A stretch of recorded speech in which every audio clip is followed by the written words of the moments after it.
الحمد لله رب العالمين الذي كتب على نفسه الرحمة وهو الغني الحميد. اللهم صل وسلم وزد وبارك على سيدنا محمد وعلى آله وأصحابه أجمعين كما صليت على سيدنا إبراهيم وعلى آل سيدنا إبراهيم في العالمين إنك حميد مجيد. معزز سامعین الکرام، السلام علیکم ورحمۃ اللہ تعالی وبرکاتہ۔ اس مبارک مہینے کی سعادت مند گھڑیاں آپ لوگ کو مبارک ہو۔ شہر ذی الحجہ، شہر اللہ، شہر الحرام، جس کی حرمت اللہ سبحانہ و تعالی نے اس کی پیدائش سے پہلے ہی کر دی تھی۔ تفسیر ابن کثیر میں آیا ہے کہ اللہ سبحانہ عز و جل نے نبی کریم صلی اللہ علیہ وسلم تو جب سے نبی تھے، جب ابھی آدم علیہ السلام کا خمیر گوندا جا رہا تھا۔ نبی کریم صلی اللہ علیہ وسلم فرماتے ہیں، انا کنت نبی کان آدم بین الماء والطین، میں جب نبی تھا جبکہ ابھی آدم علیہ السلام مٹی اور پانی کے درمیان میں تھے۔ معزز سامعین، اس بقعہ مبارکہ مکہ المکرمہ کی حرمت کو سیدنا ابراہیم علیہ السلام سے شروع تو ہوئی ہے، لیکن اس کی پاسبانی انہی کی اولاد میں سے سیدنا شفیعنا رحمت للعالمین محمد مصطفیٰ صلی اللہ علیہ وسلم، محمد مصطفیٰ صلی اللہ علیہ وسلم نے کی ہے، اور انشاءاللہ العزیز قیامت تک اس کی حرمت برقرار رہے گی۔ جبکہ نبی کریم صلی اللہ علیہ وسلم کا ارشاد ہے کہ مکہ مکرمہ میں تم تب بھی طواف کرو گے، تم جب بھی اس میں نماز ادا کرو گے جبکہ دجال زمین پر پھیل جائے گا۔ کیوں کہ دجال اور اس کے ہمنوا مکہ مکرمہ میں نہیں آ سکیں گے۔ قیامت تک کے واقع ہونے تک مکہ مکرمہ میں طواف، سعی اور جو ہے وہاں پر نماز ادا کی جاتی رہے گی۔ جب منشاء الہی ہوگا، اللہ سبحانہ عز و جل اپنے مومن بندوں پر ایک ٹھنڈی سی ہوا جاری کرے گا جس سے ان کو نیند آ جائے گی۔ معزز سامعین، ہم نے آپ کے سامنے سیدنا ابراہیم علیہ السلام کی بعثت سے لے کر سیدنا ابراہیم علیہ السلام کا دعوت وحدانیت کا نمرود کو دینا اور وہاں کے بتوں کو آپ کا توڑ دینا، جس کے عوض آپ کو آگ میں ڈالا گیا، پھر آپ کا جو ہے تو آگ سے نکلنا، پھر اس کے بعد نمرود کے ساتھ میں آپ کا مناظرہ ہونا، اور پھر حضرت سارہ کو لے کر جو آپ پر ایمان لائی تھی اور آپ کی بے اولاد زوجہ تھی، صحابہ رضی اللہ تعالی عنہ زوجہ صحابہ تھی آپ کی، اور آپ پر حضرت لوط علیہ السلام جو آپ کے بھتیجے تھے وہ بھی ایمان لائے تھے، اور ان لوگوں نے دعوت وحدانیت کو دینے کے باوجود وہاں کے ان کی ابراہیم علیہ السلام کی قوم جب ایمان نہیں لائی تو آپ تنگ ہو کر وہاں سے جو ہے ہجرت کر گئے، اور یہ سوچا کہ بھئی یہاں کی قوم میں اگرچہ وحدانیت نصیب نہیں ہے تو میں دوسری جگہ جا کر یہ اللہ سبحانہ و تعالی کی وحدانیت کا پرچار کروں۔ آپ سیدنا ابراہیم علیہ السلام حضرت سارہ کو لے کر نکلے اور بیت المقدس میں قیام کیا۔ 20 سال گزر جانے کے باوجود بھی آپ کو اولاد نہیں ہوئی، تو حضرت سارہ نے کہا کہ یا نبی اللہ، آپ جو ہے دوسری شادی کر لیجئے۔ تو آپ نے حضرت حاجر خود بھی جو مصر کے رہنے والی تھی ان سے آپ نے بیاہ کیا۔ پھر اس کے بعد آپ کو حمل ہو گیا، لیکن عورتوں کی عادت کے مطابق سوکن کو جب حمل ہو گیا تو آپ کو تھوڑا سا حسد اور جلن ہوا، حتیٰ کہ حضرت بی بی سارہ رضی اللہ تعالیٰ نے قسم کھا لی کہ میں حضرت حاجرہ کو اور ان کے بچے کو ختم کر دوں گی، تو وہ چھپ کر پھر رہی تھی۔ حتیٰ کہ فرشتے آئے اور کہنے لگے ڈرو نہیں، اللہ سبحانہ و تعالیٰ تم کو لڑکا نصیب کرے گا جس کا نام اسماعیل ہوگا اور وہ سب کا چہیتا ہوگا اور رہتی دنیا تک جو ہے ان کا نام ہوگا اور وہاں تک لوگ اس کو چاہیں گے۔ حضرت ہاجرہ کو لے کر سیدنا ابراہیم علیہ السلام بیت المقدس سے ہجرت کر کے بقعہ مبارکہ کعبۃ اللہ شریف کی طرف نکلتے ہیں۔ یہ ایک اللہ سبحانہ و تعالیٰ کی خاص مصلحت تھی، کیونکہ ہر چیز اللہ سبحانہ و تعالیٰ اسباب سے مہیا کرتا ہے۔ اللہ سبحانہ و تعالیٰ رازق الرحیم ہے، لیکن اللہ سبحانہ و تعالیٰ رزق کے اسباب مہیا کرتا ہے کہ ہر ایک آدمی اپنے اپنے پیشے کے مطابق اس کو حاصل کرتا ہے۔ عزیزان گرامی، حضرت ابن عباس رضی اللہ تعالی عنہما فرماتے ہیں کہ عورتوں نے کمر کا باندھنا حضرت ام اسماعیل ہاجرہ سے سیکھا کہ انہوں نے اپنی کمر باندھی تاکہ ان کے قدموں کے نشان حضرت بی بی سارہ کو نہ ملے۔ حضرت ابراہیم علیہ السلام اللہ تعالیٰ کے حکم سے بیت المقدس سے نکلے اور بی بی سارہ کو لے کر مکہ مکرمہ پر پہنچے، جہاں پر آپ کے ساتھ میں معصوم دودھ پیتا ہوا بچہ نبی زادہ سیدنا اسماعیل علیہ السلام تھے۔ حضرت ابراہیم علیہ السلام نے مکہ مکرمہ پر جب پہنچے تو وہاں پر ایک صرف چٹیل میدان تھا، وہاں پر اطراف میں جو تو پہاڑی بھی تھی، آپ وہاں پر کوئی ایک بشر کا بھی جو ہے تو آمد رفت کا راستے کا نشان بھی موجود نہیں تھا۔ اللہ سبحانہ و تعالیٰ نے حضرت ابراہیم علیہ السلام کو اسی مقام پر ہجرت کرنے کے لیے کیوں کہا؟ لوگ جب ہجرت کرتے ہیں تو جہاں پر آبادی ہوتی ہے، لوگ ہوتے ہیں، رہن سہن ہوتا ہے، کھانا پینا مہیا ہوتا ہے، اس جگہ پر ہجرت کر جاتے ہیں۔ لیکن اب اس مقام پر جو جنگل بیابان ہے، وحشت کا جگہ ہے، اس جگہ پر ہی سیدنا ابراہیم علیہ السلام اپنی زوجہ کو لا کر چھوڑنا، اور جبکہ ان کے ساتھ میں شیر خوار نبی زادہ ہے اس کو بھی چھوڑ کر جا رہے ہیں، اور ان کے ساتھ میں جو تو لے کر آتے ہیں حضرت ابراہیم علیہ السلام حضرت ہاجر کو اور اپنے نبی زادے سیدنا اسماعیل علیہ السلام کو اس جگہ پر چھوڑتے ہیں اور پیٹ پھیر کر جو تو وہاں سے حضرت ابراہیم علیہ السلام نکل جاتے ہیں۔ حضرت ہاجر نے دیکھا کہ ابراہیم علیہ السلام چلے جا رہے ہیں۔ آپ نے کہا یا ابا اسماعیل آپ کہاں جا رہے ہو؟ ابا اسماعیل آپ کہاں جا رہے ہو؟ حضرت ابراہیم علیہ السلام نے ان کے طرف مڑ کر بھی نہیں دیکھا۔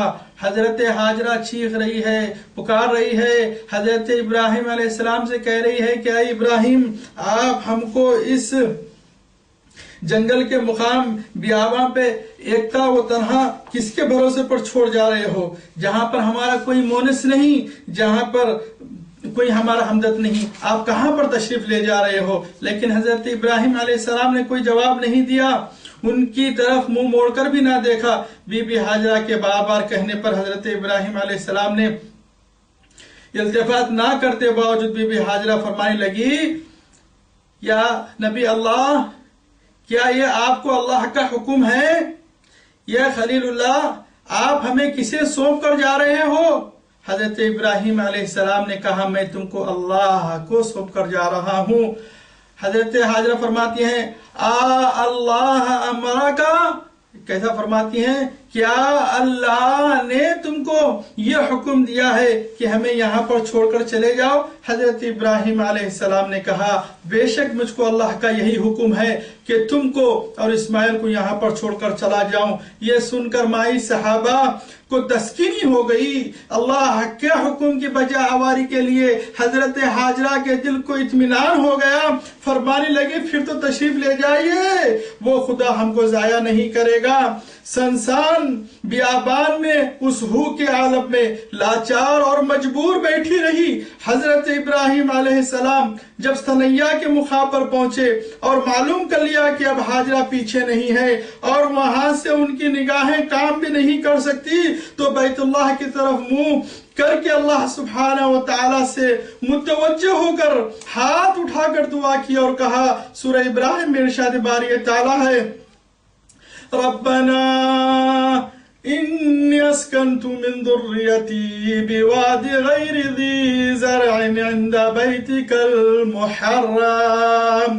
اے میرے پاک پروردگار، میں نے اپنے بال بچوں کو تیرے یہ بیت، یہ تیرے گھر محرم کے پاس چھوڑ کر جا رہا ہوں، جبکہ وہاں کے نام و نشان کا کوئی پتہ نہیں ہے، حضرت حاجرہ بھی نہیں جانتی ہے، حضرت ابراہیم علیہ السلام کو اندر یہ الفاظ کا کہنا کہ عند بیتک المحرم، جبکہ آپ کو اس کے بنانے کا حکم تو بعد میں ہوگا، لیکن اللہ سبحانہ و تعالیٰ کا یہ ارشاد ہے، جب اللہ سبحانہ و تعالیٰ قرآن پاک میں یہ فرما رہا ہے کہ نبی اللہ حضرت ابراہیم علیہ السلام یہ دعا کر رہے ہیں، ربنا انی اسکنت من ذریتی بواد غیر ذی زرع عند بیتک المحرم ربنا لیقیموا الصلاة فاجعل افئدة من الناس تهوی الیہم وارزقهم من الثمرات لعلهم یشکرون۔ اے ہمارے پروردگار، میں نے میرے بال بچوں کو یہ بے کھیتی والی بنجر زمین والے جنگل میں تیری رحمت والے گھر کے پاس بسایا ہوں، اے میں ہمارے پروردگار، اس لیے کہ وہ نماز کو قائم کرے، بس تو لوگوں کے دلوں کو ان کے طرف مائل کر اور انہیں پھلوں کی روزیاں عنایت فرما، تاکہ یہ تیرے شکر گزاری کریں۔ آپ نے یہ دعا کر کے حکم خدا بجا لا کر اپنے اہل و عیال کو سپرد خدا کر کر چل دیے۔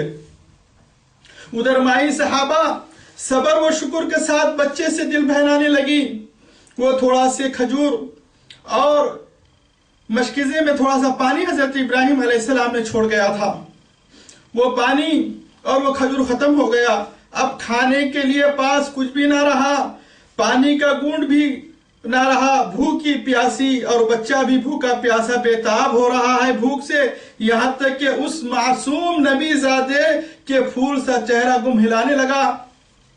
اے مومن مایو، اے بہنوں، مومنہ ہاجرہ کے ایمان اور توکل کو دیکھو، اے مومن مردوں، ایک عورت ذات مومنہ کے عزم و استقرار و صبر کو دیکھو، اپنے پروردگار پر کس طرح سے بھروسہ کری ہے، اور اپنے آپ پر گزرنے والی تقدیر کے ساتھ اپنے معصوم پر گزرنے والی حالت پر بھی صبر کرنے کو دیکھو۔ اس معصوم نبی زادے کا پھول سا چہرہ گم ہلانے لگا اور وہ تڑپنے اور بلکنے لگا۔ ممتا بھری ماں کبھی اپنی تنہائی اور بے کسی کا خیال کرتی ہے، کبھی اپنے ننھے سے ایکلوتے بچے کا یہ حال بغور دیکھتی ہے اور سہم جاتی ہے۔ معلوم ہے کہ کسی انسان کا گزر اس بھیانک جنگل میں نہیں، میلوں دور تک نہیں، آبادی کا نام و نشان نہیں، کھانا تو کہاں، پانی کا ایک خطرہ بھی میسر نہیں آ سکتا۔ آخر اس ننھی سی جان کا یہ ابتر حال نہیں دیکھا جاتا، اٹھ کر چلتی جاتی ہیں اور صفا پر چڑھتی ہیں۔ جب پاس ہی تھا، جو وہ پہاڑ بالکل پاس ہی تھا، اس پر چڑھ جاتی ہیں اور میدان کی طرف نظریں دوڑاتی ہیں کہ کوئی آتا جاتا نظر آ جائے، لیکن نگاہیں مایوسی کے ساتھ چاروں طرف سے واپس آ جاتی ہے تو مروہ پہاڑ کی طرف چڑھتی ہے، اس پر چڑھ کر نگاہیں چاروں طرف ڈالتی ہے اور کسی کو بھی نہ دیکھ کر پھر وہاں سے اترتی ہے، اور اسی طرح درمیانی تھوڑے سے حصے میں تیزی کے ساتھ دوڑتی ہے، کیونکہ صفا کا پہاڑ اونچا تھا، پھر بیچ میں ڈھلاؤ تھا، پھر اس کے بعد میں مروہ کا پہاڑ تھا، اور اس کے سامنے کے حصے میں بیت اللہ کعبۃ اللہ شریف تھا، جہاں پر حضرت اسماعیل علیہ السلام کو وہاں پر ڈال کر آپ یہ دوڑ لگا رہی ہے، صفا و مروہ کے درمیان میں سعی کر رہی ہے۔ جب وہ درمیانی حصے میں آتی تو ایک تو پہاڑ اونچے اونچے ہیں، وہاں کی چیز نظر نہیں آتی، اور سیدنا اسماعیل علیہ السلام جو کعبہ مشرفہ زمزم کے کنویں کے پاس میں پڑے ہیں، بھی کنواں نمودار نہیں ہوا ہے، تو یہاں پر ہوتے تو یہ پانی کی دوڑ میں اپنے رزق کی اور بچے کے رزق کی تلاش میں جب جاتی ہے تو بیچ میں یہ تھوڑا سا ڈھلاؤ آ جاتا ہے تو اپنے نیچے والے دامن کو اٹھا کر تھوڑی تیزی کے ساتھ رمل کرتی ہے، تھوڑی تیزی کے ساتھ دوڑتی ہے، پھر صفا کے اوپر چڑھتی ہے، پھر وہاں سے نظر ڈالتی ہے۔ بیٹا ماں کو یہ پتہ ہی نہیں چلا کہ پانی اور اپنی پیاس بھوک کے علاوہ اپنے معصوم بچے کی بھوک و پیاس کو بجھانے کے لیے کیا کر رہی ہے۔ حضرت مائی صحابہ نے صفا پر چڑھا، پھر وہاں سے اتر کے مروہ پر گیا، پھر وہاں سے دوڑ کر آتی، صفا کے اوپر ٹھہر کر بچے کو دیکھتی، پھر مروہ کی طرف جاتی، وہاں سے جو تو کھانے کی تلاش کرتی، پھر مروہ سے اترتی، دوڑتی ہوئی صفا پر آتی، پھر وہاں سے اپنے لخت جگر کے اوپر نظر شریف ڈالتی اور مطمئن ہو جاتی۔ اسی طرح سے سیدہ ام اسماعیل ہاجرہ خطبی رضی اللہ تعالی عنہا نے 7 چکریں کاٹی، جس کی سنت آج بھی ہر مومن مسلمان مرد و عورت جو ہے اس کی سعی کر کے وہ شرف اور وہ صبر کو حاصل کرتے ہیں۔ دوستو اس یہاں کی سعی کرنے کا مقصد یہ ہے کہ یہاں پر جو آدمی اللہ سبحانہ و تعالی کے ساتھ میں اپنے آپ کو فقیر، محتاج، طلبگار، تلاش کرنے والا، اس عاجزی و انکساری کے ساتھ اس مقام کے پر سعی کرنا ہے، عبرت کے مقام و غور کے ساتھ میں اس مقام کے پر سعی کرنا ہے کہ یہاں پر جو تو سعی کی جاتی ہے۔ حضرت حاجر رضی اللہ تعالی عنہ اسی طرح سے 7 چکریں کاٹی، ہر تھوڑی دیر میں حضرت اسماعیل علیہ السلام کی طبیعت بگڑتی ہی جاتی۔ رسول اللہ صلی اللہ علیہ وسلم فرماتے ہیں صفا و مروہ کی سعی جو حاجی کرتے ہیں اس کی ابتدا یہی ہے، 7 مرتبہ جب مائی صحابہ مروہ پر آتی ہے تو کچھ آواز، 7ویں مرتبہ جب مائی صحابہ مروہ کے پہاڑ پر چڑھتی ہے تو کان میں آواز آتی ہے، خاموش ہو کر احتیاط سے اس کی طرف متوجہ ہوتی ہے، یہ آواز کیسی ہے؟ آواز پھر آتی ہے اور اب کی مرتبہ صاف سنائی دیتی ہے تو لپک کر آتی ہے اور جہاں زمزم ہے وہاں جبرائیل علیہ السلام کو پاتی ہے۔ حضرت جبرائیل علیہ السلام پوچھتے ہیں تم کون ہو؟ کیا جبرائیل علیہ السلام نہیں جانتے کیا وہ اللہ کی بغیر اجازت آئے ہیں؟ اللہ سبحانہ و تعالی نے اپنے مہمانوں کے لیے حضرت جبرائیل علیہ السلام کو میزبانی کے لیے بھیجا ہے۔ حضرت جبرائیل علیہ السلام کہہ رہے ہیں بی بی ہاجرہ سے کہ تم کون ہو؟ بی بی ہاجرہ فرماتی ہیں، جواب دیتی ہیں میں ہاجرہ ہوں، میں حضرت ابراہیم کی زوجہ اور حضرت اسماعیل ابراہیم کے لڑکے کی ماں ہوں۔ فرشتہ پوچھتا ہے ابراہیم تمہیں اس سنسان بیابان میں کس کو سونپ گئے ہیں؟ آپ فرماتی ہیں اللہ کو۔ جبرائیل کہتے ہیں پھر تو وہ کافی ہے۔ حضرت حاجرہ فرمائی اے غیبی شخص میں نے آواز تو سن لی ہے، کیا کچھ میرا کام بھی نکلے گا؟ حضرت جبرائیل علیہ السلام نے اپنی ایڑی زمین پر رگڑی، وہاں زمین میں سے ایک چشمہ پانی کا ابلنے لگا۔ حضرت حاجرہ نے ہاتھوں سے اس پانی کو مشکے میں بھرنا شروع کیا اور مشق پر کرنے کے بعد میں اس خیال سے کہ پانی ادھر ادھر بہ کر نکل نہ جائے آس پاس باڑ باندھنی شروع کر دی۔ رسول خدا صلی اللہ علیہ وسلم فرماتے ہیں اللہ تعالیٰ ام اسماعیل پر رحم کرے، اگر وہ اس طرح پانی کو نہ روکتی تو زمزم کنویں کی شکل میں نہیں ہوتا بلکہ وہ ایک جاری نہر کی طرح ہوتا تھا، کیونکہ بعض روایتوں میں آیا ہے کہ یہ جنت کی نہروں میں سے ایک نہر ہے، یہ اس کا پانی بہت عمدہ پانی ہے۔ ایک واقعہ یہ بھی آیا ہے کہ نبی کریم صلی اللہ علیہ وآلہ وسلم کے زمانے میں ایک یہودی نے دیکھا کہ مسلمان پانی کو بہت متبرک جانتے ہیں، اس نے چاہا کہ میں اس پانی کو گندا کروں، کیونکہ وہ سمجھتا تھا کہ کنواں ہے، اس میں نہانے کے لیے کود گیا گندا ہو کر، تو جب اس نے نظر دوڑائی تو اس کو مشرق سے مشرق شمال سے جنوب تک اس کو پانی نظر آیا، تو وہ واپس آ کر پانی سے نکل کر شہادت لا الہ الا اللہ و اشہد ان محمد رسول اللہ پڑھ لیا۔ تو زمزم کا پانی ایسا اتنا اللہ سبحانہ و تعالیٰ کا متبرک پانی ہے۔ جو کو مومن بندی کا صبر کیا رنگ لایا، اپنی بقا کی تلاش خود کی مگر شکایت نہیں کی۔ اللہ سبحانہ و تعالیٰ سے شکایت نہیں کی. اللہ تبارک و تعالیٰ نے حضرت حاجر کو 2 اجر دیے، ایک نفسی صبر کا اور دوسرا ممتا کا. ممتا کی خدمت میں عظیم فرشتہ حاضر ہو گیا. اب حضرت حاجرہ نے پانی پیا اور بچے کو بھی پلایا اور دودھ پلانے لگی. فرشتے نے کہا کہ تم بے فکر رہو، خدائے تعالی تمہارے کو ضائع نہیں کرے گا. جہاں پر تم بیٹھی ہو یہاں خدا کا ایک گھر اس بچے اور اس کے باپ کے ہاتھوں بنے گا. حضرت حاجر رضی اللہ تعالی عنہ اب یہیں پڑی رہی، زمزم کا پانی پیتی اور بچے سے دل بہلاتی. زمزم کا پانی دوستو صرف پیاس ہی نہیں بجھاتا بلکہ اس میں غذا بھی ہے. بی بی حاجرہ اب یہیں پڑی رہی، زمزم کا پانی پیتی اور بچے سے دل بہلاتی. بارش کے موسم میں پانی کے سیلاب چاروں طرف سے آتے.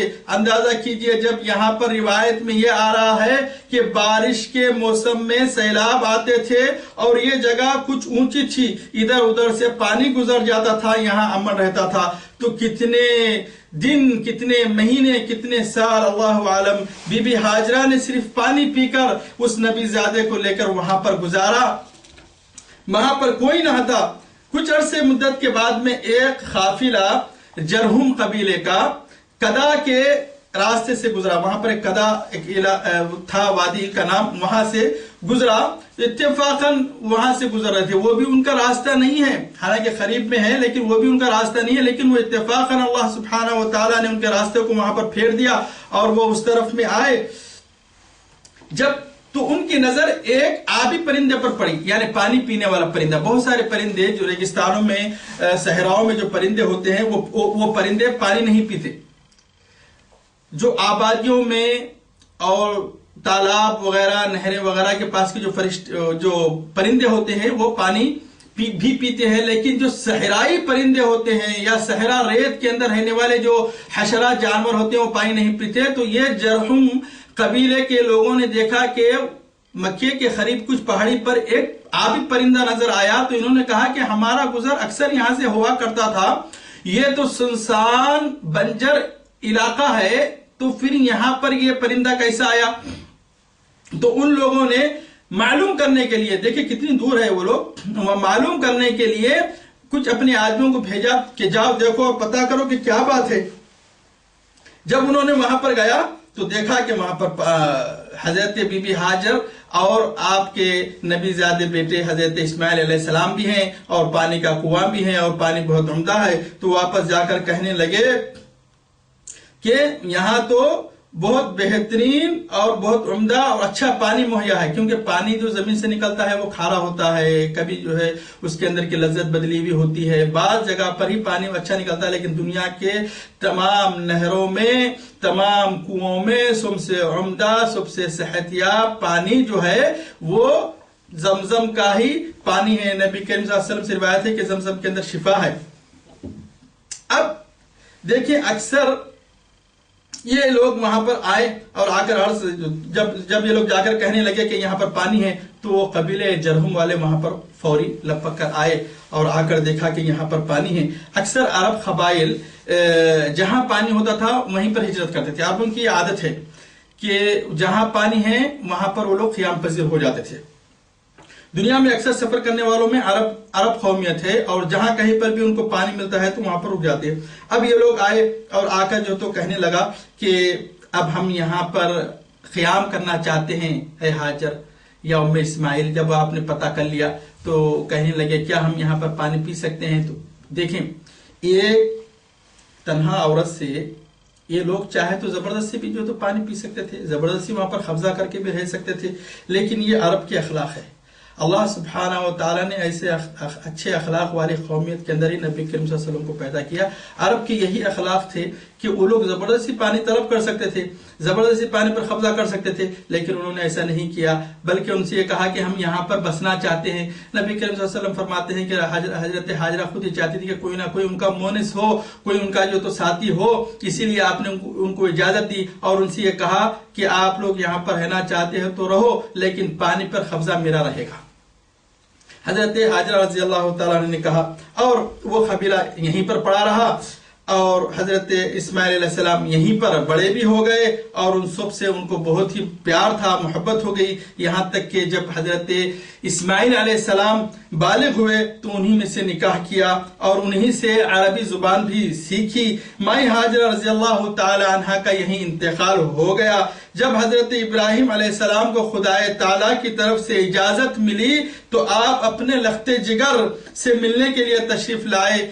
بعض روایتوں میں کہ حضرت ابراہیم علیہ السلام کا بیت المقدس سے مکہ مکرمہ کو آنا جانا براق پر ہوا کرتا تھا، ملک شام سے آتے اور پھر واپس چلے جاتے۔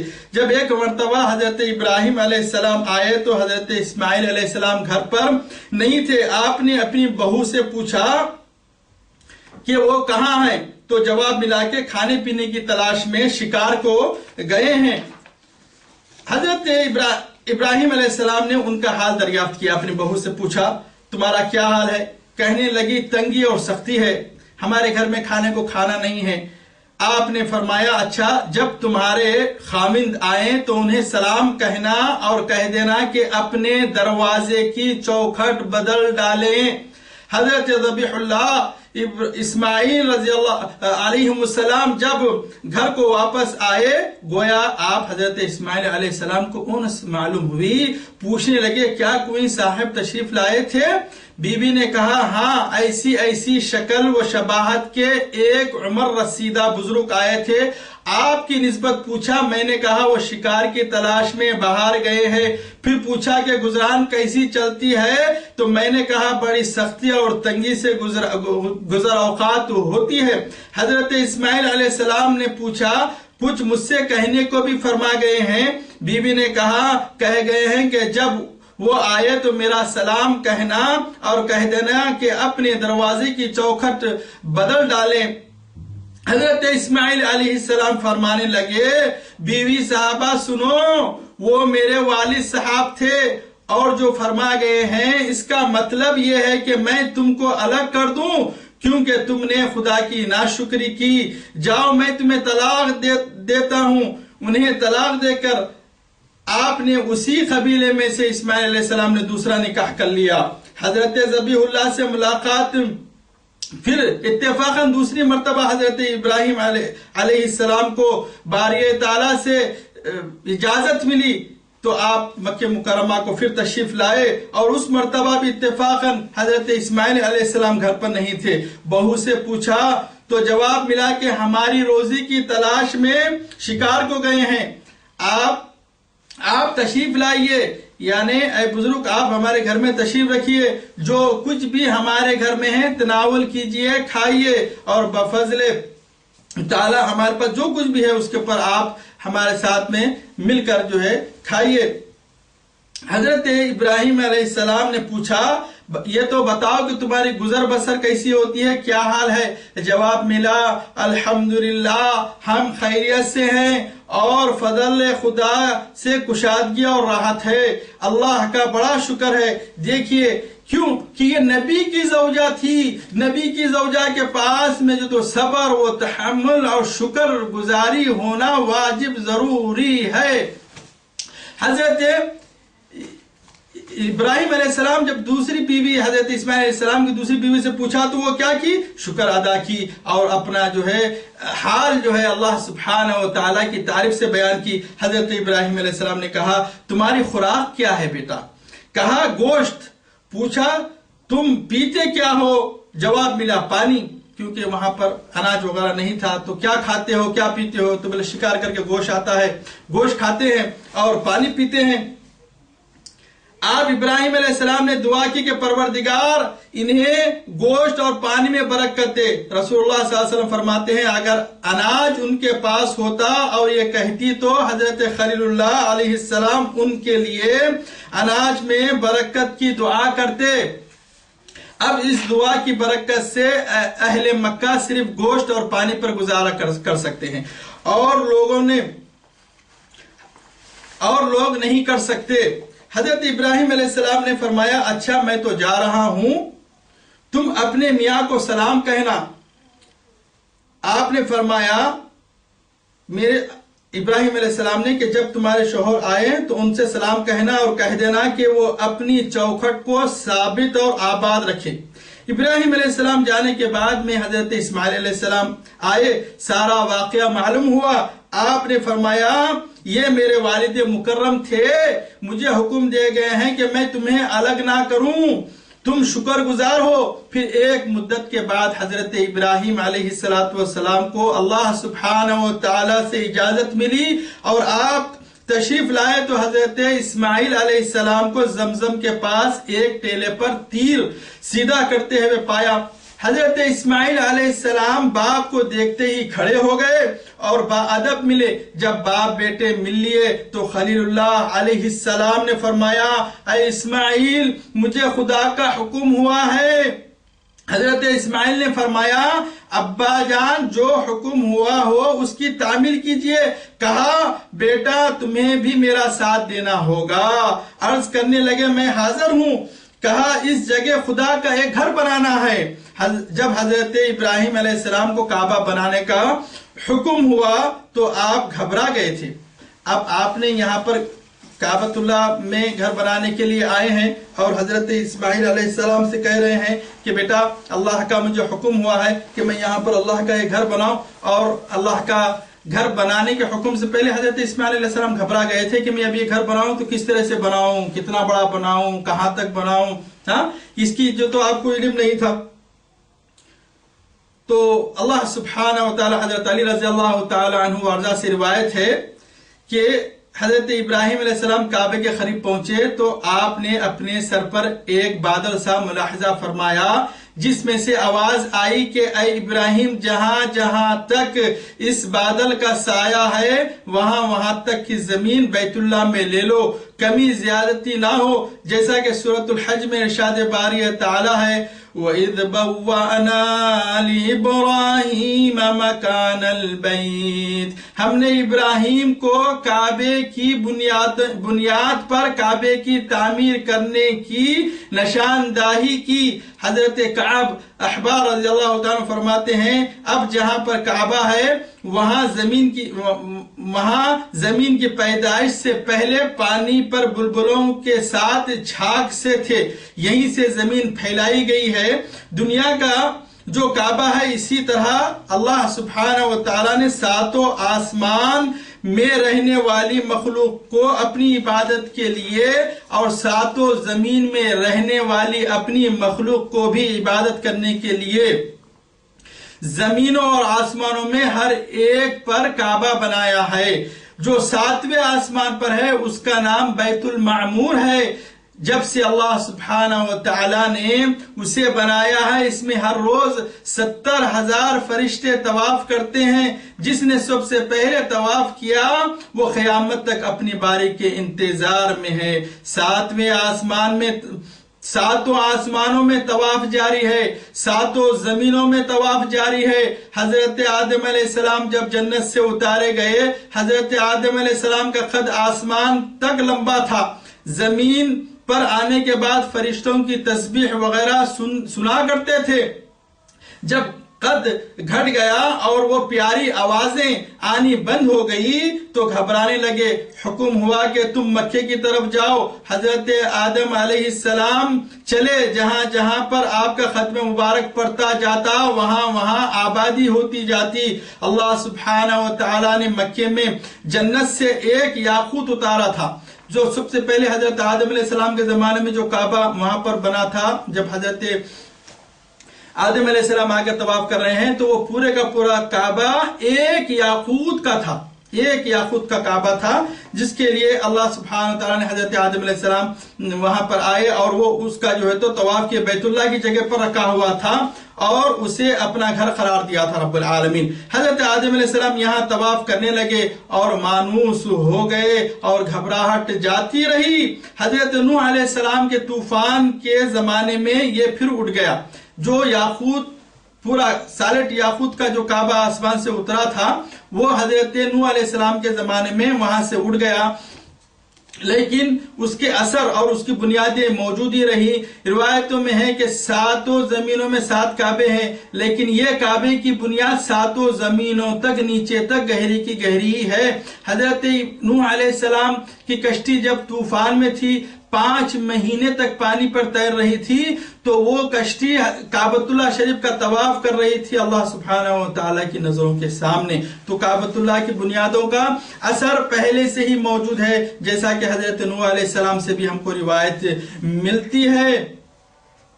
اسی لیے اللہ سبحانہ و تعالیٰ نے فرمایا وَإِذْ بَوَّأْنَا لِإِبْرَاهِيمَ مِنَ الْبَيْتِ قَوَاعِدَ، یعنی ہم نے ابراہیم علیہ السلام کو پرانی عمارتوں کی کعبے کی عمارت کی نشاندہی کی تاکہ وہ وہاں پر کعبہ بنائے۔ حضرت ابراہیم علیہ السلام کے زمانے میں پھر اللہ تعالیٰ نے حضرت ابراہیم و حضرت اسماعیل سے بنوایا۔ جب حضرت ابراہیم اپنے پیارے بیٹے حضرت اسماعیل سے کہنے لگے مجھے خدا کی طرف سے جو حکم ملا ہے وہ یہ ہے کہ یہاں خدا کا ایک گھر بنانا ہے، حضرت اسماعیل نے کہا بہتر ہے۔ اب باپ بیٹوں نے بیت اللہ کی بنیادیں اور دیواریں اونچی کرنی شروع کی۔ حضرت اسماعیل علیہ السلام پتھر لا کر دیتے جاتے اور حضرت ابراہیم علیہ السلام چنتے جاتے۔ جب دیواریں قدر اونچی ہو گئی تو حضرت ذبیح اللہ مقام ابراہیم والا پتھر لائے۔ اب دیواریں اونچی ہو گئی، ہاتھ جانا جو تو مشکل ہو رہا، تو حضرت اسماعیل علیہ السلام ایک بڑا پتھر لائے، جو اب مقام ابراہیم پر جو پتھر وہ پتھر انہوں نے لے کر آیا۔ اس اونچے پتھر پر کھڑے ہو کر حضرت ابراہیم علیہ السلام کعبے کے پتھر رکھتے جاتے، اور پتھر جیسا جیسا کعبے کی دیواریں اونچی ہوتی جاتی وہ پتھر بھی اس کے ساتھ اونچا ہوتے جاتا۔ انبیاء سے ہونے والے فعل کو معجزہ، اولیاء کے فعل کو کرامت، اللہ سبحانہ و تعالیٰ کی طرف سے ہونے والے کام کو نشانی یعنی آیت کہتے ہیں، جیسا کہ ارشاد باری تعالیٰ میں ہے سورہ آل عمران میں فیہ آیات بینات مقام ابراہیم۔ مکہ شریف میں اللہ کی کھلی کھلی نشانیاں ہیں، فیہ آیات مقام ابراہیم، مقام ابراہیم ہے۔ اور جگہ سورہ بقرہ میں ہے وَاتَّخِذُوا مِن مقام ابراہیم مصلی، تم مقام ابراہیم کو قبلہ بناؤ۔ مقام ابراہیم والا پتھر نرم ہو گیا تھا، آج بھی اس پتھر میں ابراہیم خلیل اللہ کے قدموں کے نشان ایسے واضح نظر آتے ہیں جیسا کوئی کیچڑ میں قدم رکھنے کے بعد نظر آتے ہیں۔ منشے الہی سے جب بھی اونچا ہونے کی ضرورت ہوتی جاتی وہ پتھر اونچا ہوتا جاتا، یہاں تک کہ کعبے کی دیواریں 18 ہاتھ کی بلند ہو گئی۔ تعمیر کے دوران دونوں باپ بیٹے یہ دعا مانگتے جاتے۔ سورہ بقرہ کی آیات ہے وَإِذْ يَرْفَعُ إِبْرَاهِيمُ الْقَوَاعِدَ مِنَ الْبَيْتِ وَإِسْمَاعِيلُ رَبَّنَا تَقَبَّلْ مِنَّا إِنَّكَ أَنْتَ السَّمِيعُ الْعَلِيمُ وَاجْعَلْنَا مُسْلِمَيْنِ لَكَ وَمِنْ ذُرِّيَّتِنَا أُمَّةً مُسْلِمَةً لَكَ وَأَرِنَا مَنَاسِكَنَا وَتُبْ عَلَيْنَا إِنَّكَ أَنْتَ التَّوَّابُ الرَّحِيمُ۔ ابراہیم و اسماعیل کی بنیادیں اور دیواریں اٹھاتے جاتے اور کہتے جاتے اے ہمارے پروردگار تو ہماری اس خدمت کو قبول فرما، سننے اور جاننے والا تو ہی ہے۔ اے ہمارے رب ہمیں اپنا فرما بردار بنا لے اور ہماری اولاد میں سے بھی ایک جماعت اپنی اطاعت گزار رکھ اور ہمیں اپنی عبادتیں سکھا۔ وَأَرِنَا مَنَاسِكَنَا، اور ہم کو تیری عبادتیں اس کی کیسی کرنا ہے، مناسک اس کے ہم کو سکھا، اور ہماری توبہ قبول فرما۔ وَتُبْ عَلَيْنَا، تو توبہ قبول کرنے والا اور رحم کرنے والا ہے۔ جب حجر اسود لگانے کا وقت آیا تو سیدنا ابراہیم علیہ السلام نے حضرت اسماعیل علیہ السلام سے کہا بیٹا کوئی اچھا سا پتھر لاؤ۔ پہلے تو اسماعیل علیہ السلام نے کہا میں تھک گیا ہوں، یا ابتی انی تعب، پھر آپ نے تلاش کرنے کے لیے نکلے۔ جب واپس آئے تو دیکھا کہ وہاں پر ایک خوبصورت پتھر لگا ہوا ہے۔ حضرت اسماعیل علیہ السلام نے پوچھا یہ پتھر کون لایا؟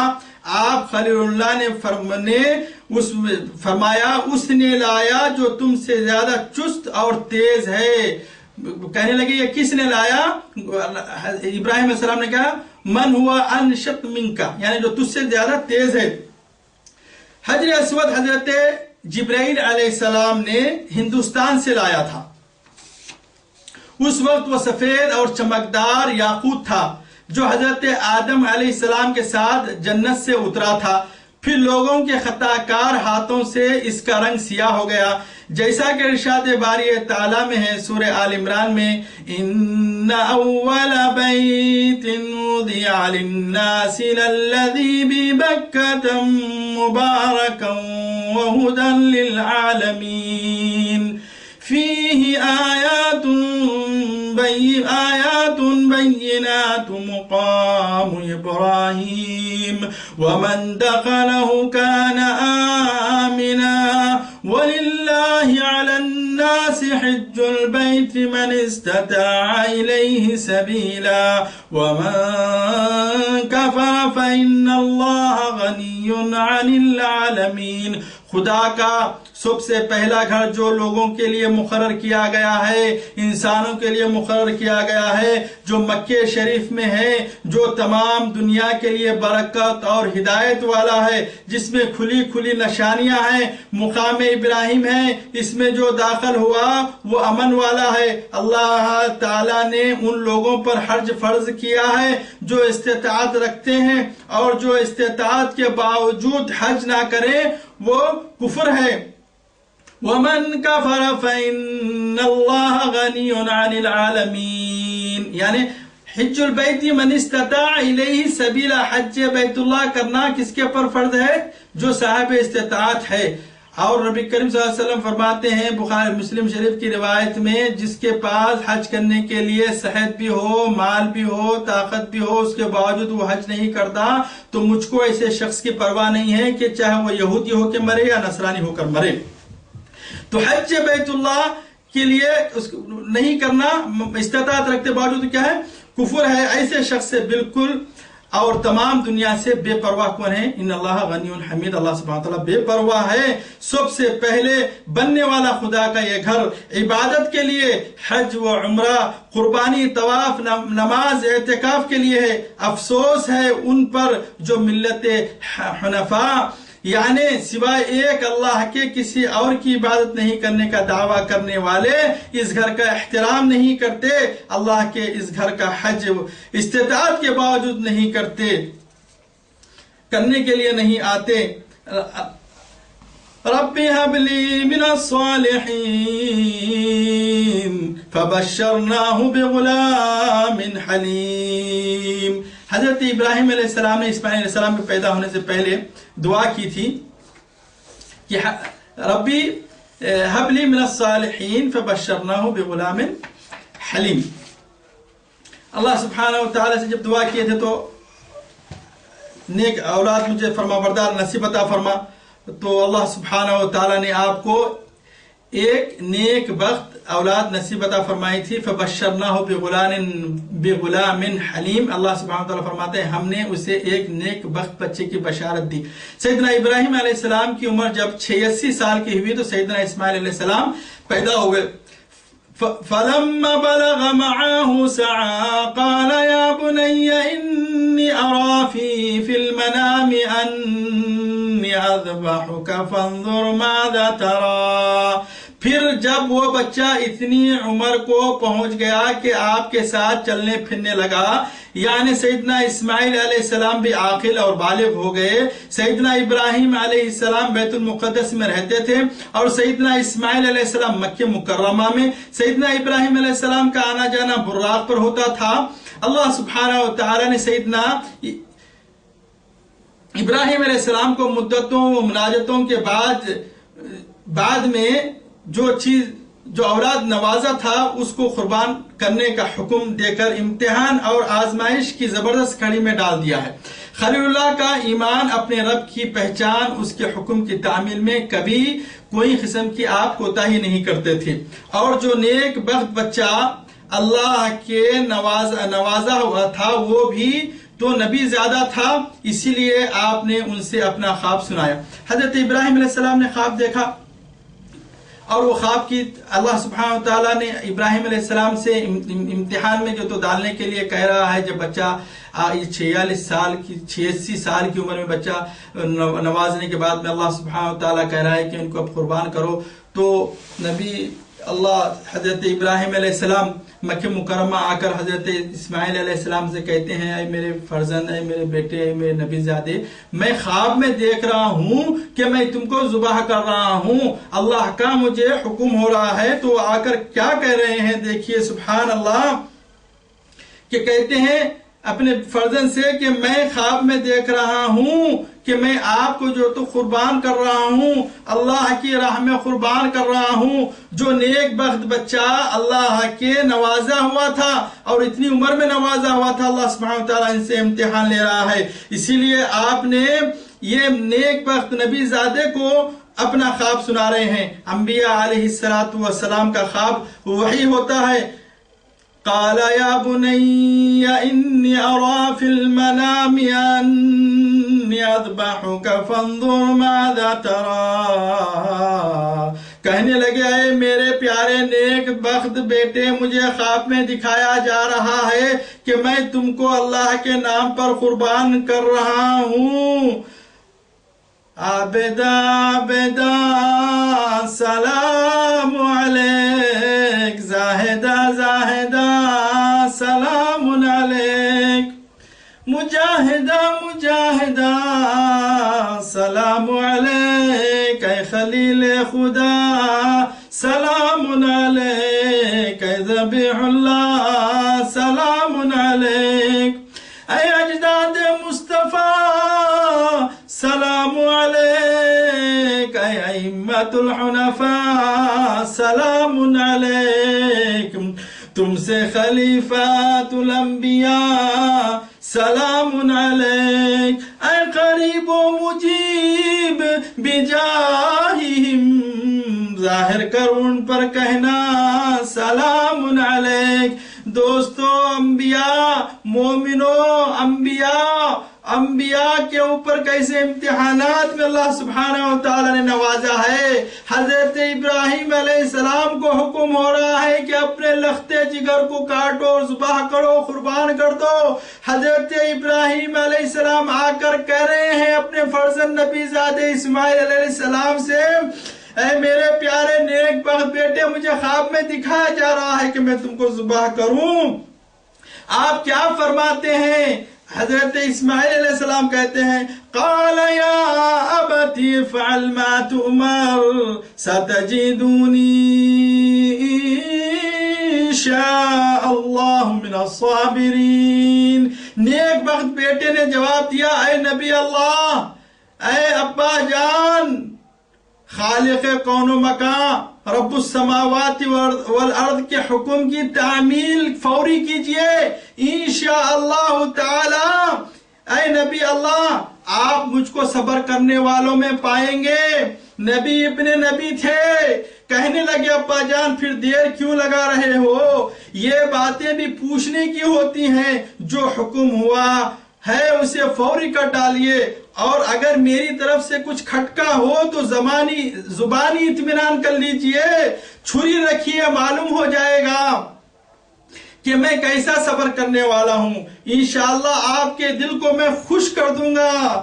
زاہدہ زاہدہ سلام علیک، انبیاء انبیاء سلام علیک۔ کہہ رہے ہیں نبی اللہ اسماعیل علیہ السلام، اے ابا جان امتحان کر لیجئے، آپ میرے گلے پر ابھی بھی چھری رکھ کر دیکھ لیجئے کہ میں صبر میں کس طرح سے اترتا ہوں۔ آپ کے دل کو میں خوش کر دوں گا۔ سبحان اللہ، جو کہا تھا وہی کر دکھایا۔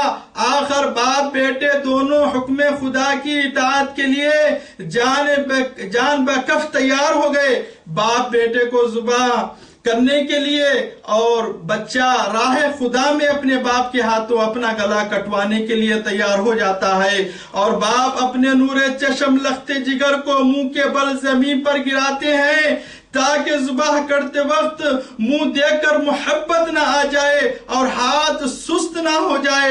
مسند احمد میں ہے، ابن عباس رضی اللہ تعالیٰ عنہما فرماتے ہیں جب خلیل اللہ اپنے نور نظر کو ذبح کرنے کے لیے مکے سے نکلے، مسجد حرام سے مشاعر الحرام تقریباً 15 کلومیٹر دور ہے، اتنی دور کی مسافت میں شیطان ان انبیاء علیہ السلام کے دل میں وسوسہ تو ڈال نہ سکا، سمجھے، دلوں میں نہیں جا سکا، ان کے دلوں میں وسوسہ تو نہیں ڈال سکا، اس لیے شکل بدل کر سامنے آ گیا اور کہنے لگا اے ابراہیم آپ یہ کیا کرنے جا رہے ہو؟ دیکھیے شیطان کی ذلت خواری اللہ سبحانہ و تعالیٰ کیسے کر رہا ہے۔ شیطان کو تو فخر تھا کہ اس نے زمین و آسمان کی کوئی ایسی جگہ نہ چھوڑی جہاں اس نے سجدہ نہ کیا ہو۔ آج یہ کیا ہونے جا رہا ہے؟ اگر یہ کام ہوگا تو بے شک میری وہ تمام عبادتیں اس عظیم فعل کے سامنے کچھ بھی نہیں ہیں۔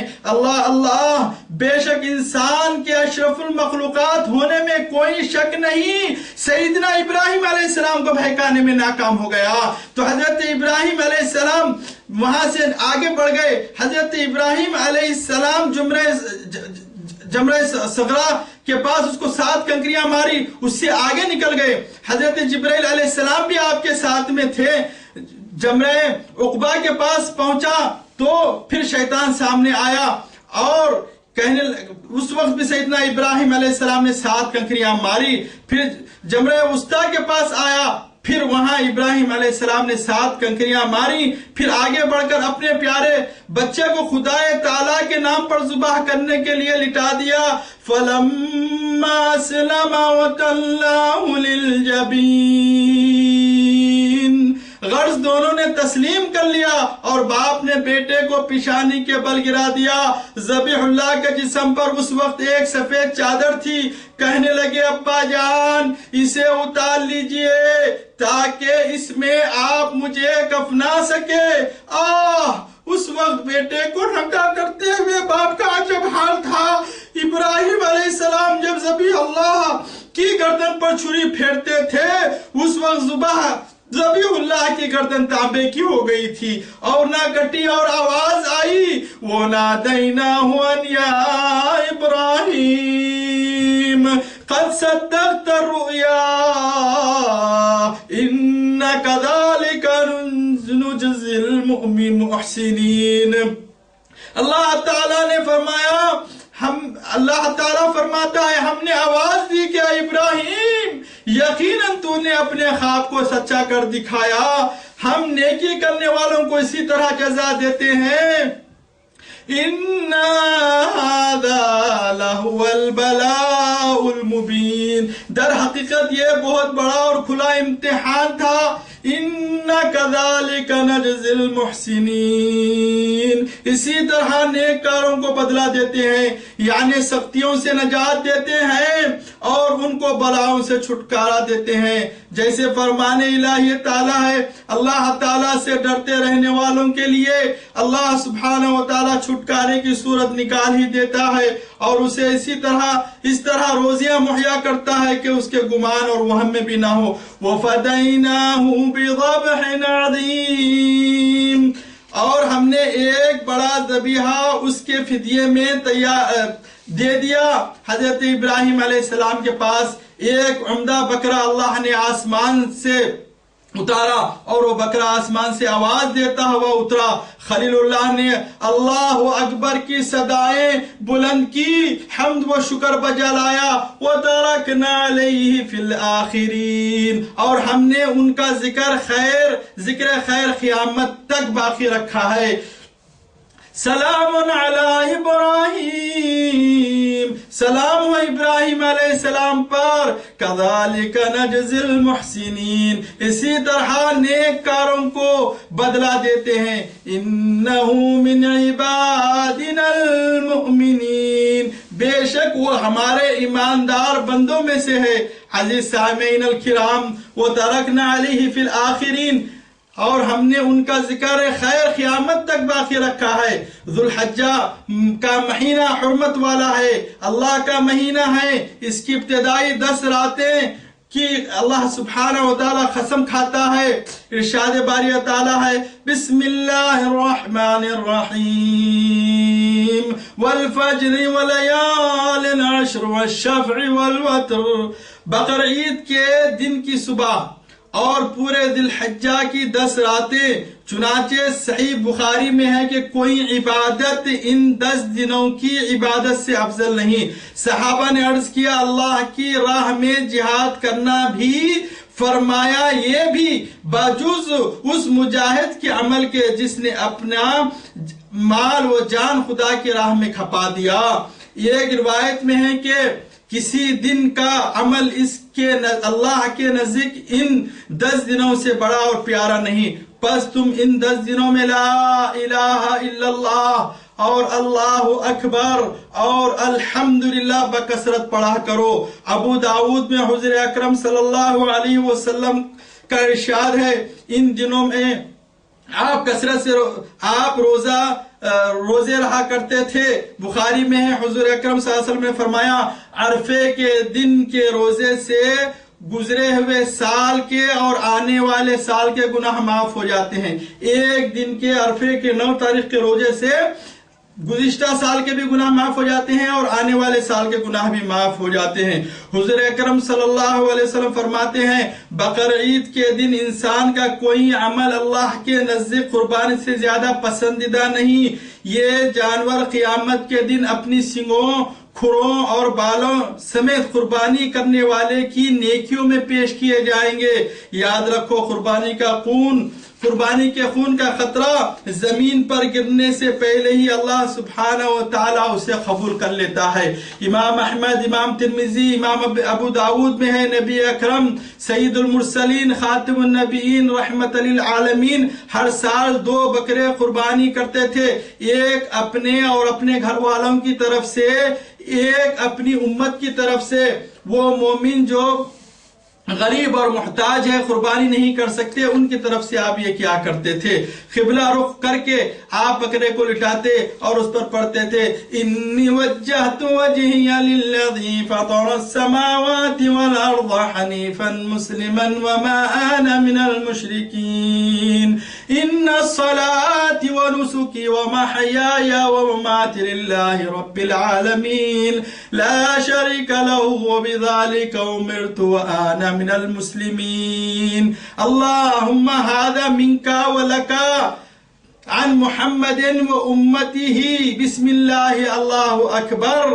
آپ یہ دعا پڑھنے کے بعد میں انی وجہت وجہیہ، میں اپنے چہرے کو وجہیہ للذی فطر السماوات والارض حنیفا، میں اس کے چہرے کی طرف کرتا ہوں جس نے زمین، فطر السماوات والارض، جس نے زمین و آسمان کو جو پیدا کیا، حنیفا یعنی خالص اللہ واحد کا بندہ بن کر، حنیفا مسلمن جس کا نام مسلمان ہے، مسلمن، وما انا من المشرکین میں شرک کرنے والوں میں سے نہیں ہوں، وما انا من المشرکین، ان صلاتی و نسکی، میری نمازیں اور میرے نسک قربانی حج وغیرہ کا کرنا، ان صلاتی و نسکی للہ رب العالمین، سوائے اللہ سبحانہ و تعالیٰ کے لیے ہے۔ بکروں کو کسی بتوں کے نام پر کاٹنا، کسی غیر اللہ کے نام کے پر کاٹنا، یہ سب شرک ہے، صرف اللہ سبحانہ و تعالیٰ کے نام پر ہی کاٹنا، یہ چیز ہی اللہ سبحانہ و تعالیٰ کو رضا کرتی ہے۔ جان کا بدلہ جان ہوتا ہے، انسان جب مصیبتوں میں مبتلا ہو جاتا ہے تو جب ایک بکرا اگرچہ کاٹ کر لوگوں میں تقسیم کرتا ہے، غریب فقراء کو دیتا ہے، تو اللہ سبحانہ وتعالی اس کی بلاؤں کو بھی ٹال دیتا ہے انشاءاللہ تعالی۔ ان صلاتی و نسکی ومحیای ومماتی للہ رب العالمین، میری زندگی اور میرے اس کے اوپر مرنا سب چیز اللہ سبحانہ و تعالیٰ کے لیے ہی ہے۔ آپ پھر مرواتے ہیں، اللہم ھذا منک ولک، یا اللہ یہ جو چیز ہے یہ تیری طرف کی ہے اور میں تیرے ہی لیے ہے۔ عن محمد، محمد صلی اللہ علیہ وسلم کی طرف کی امت کی طرف سے، عن عن محمد و امتی، یہ امت محمد صلی اللہ علیہ وسلم کی طرف سے اور ان کی امت کی طرف سے ہے. بسم اللہ اللہ اکبر کہہ کر ذبح کرتے. صلوات اللہ وسلامہ علیہ، حبیب اللہ صلی اللہ علیہ وسلم فرماتے ہیں اللہ سبحانہ و تعالیٰ نے مجھے اختیار دیا کہ میں دو میں سے ایک کو اختیار کر لوں، یا تو آدھی امت کو بخشا جاؤں، یعنی آدھی میں کی آدھی، چاہے وہ کچھ بھی کرے، آدھی میں کی آدھی کو میں کیا کروں، بخشا لوں، یا یہ کہ میں شفاعت کروں، اللہ سبحانہ و تعالیٰ اسے قبول کرے. تو میں نے شفاعت کو ترجیح دی اور اس امید پر کہ وہ عام ہوگی. اللہ سبحانہ و تعالیٰ ہمیں اپنے خاص اور خالص بندوں میں من عبادنا المؤمنین کے اندر شمار فرما. رب العالمین ہمارے دلوں میں اپنی وحدانیت کو اور نبی کریم صلی اللہ علیہ وسلم کی رسالت کو ہمیشہ قائم و دائم فرما.